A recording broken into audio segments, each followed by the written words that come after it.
Welcome to Indianapolis. Believe it or not, that's where we're at. We're here to, with my friend Ralph. We're gonna have some 23-year-old Pappy, eat red vines, have some pirate booty, and look at a pretty iconic vehicle inside his garage. So come on inside with us. We'll let you take a look at it.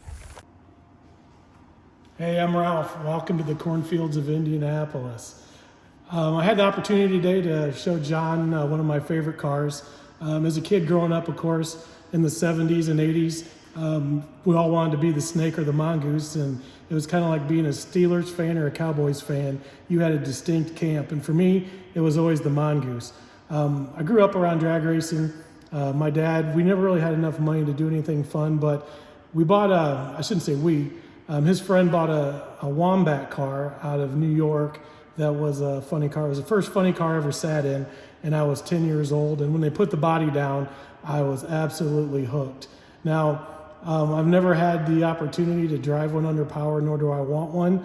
That's a whole different ball game, but I appreciate the artwork of them, the horsepower, the stories. When this Coors car came up for sale, it was a unique opportunity. I had the Blue Max a couple years ago, which was a nice car, but it wasn't near as complete as this one. The story behind this car is when Dan Chuck sponsored the Mongoose, and they built a 57 Chevy, which is another iconic car. They pushed this one into the museum at Dan Chuck, where it's been since the late 80s. I had the opportunity to buy it, bring it back to Indianapolis, and it's kind of funny, when I sat in it the first time, you can kind of hear those noises, whether it's at a track, when you grab the steering wheel and you know Tom the Mongoose McEwen held that steering wheel. That's what's cool about these old cars. It's the stories, it's where they've been.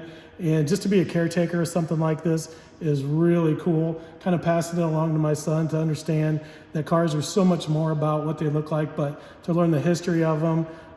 That's why I love this car so much. And it's been an absolute pleasure to show John and JC this afternoon this iconic funny car.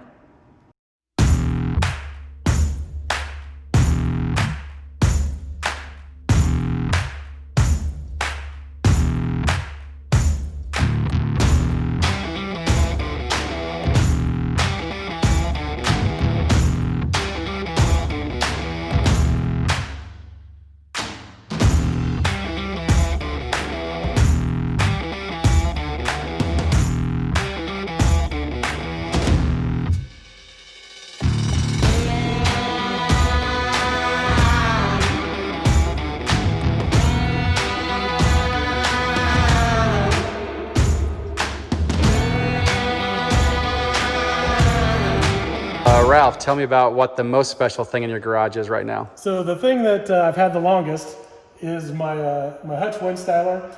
I bought this in 84 or 85.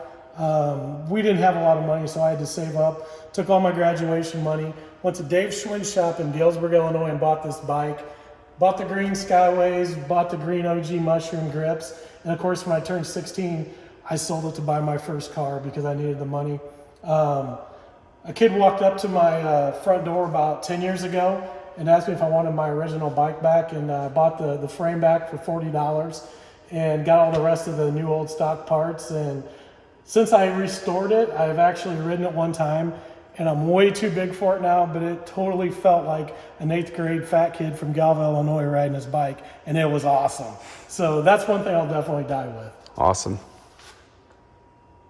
So Ralph, what'd you say it's like when you see my van coming down the road? It's like when you're with your kids going down the interstate and you see the Wienermobile coming at you, pretty much right here in my driveway. It's like the hot rod, he says the hot rod version of the Wienermobile.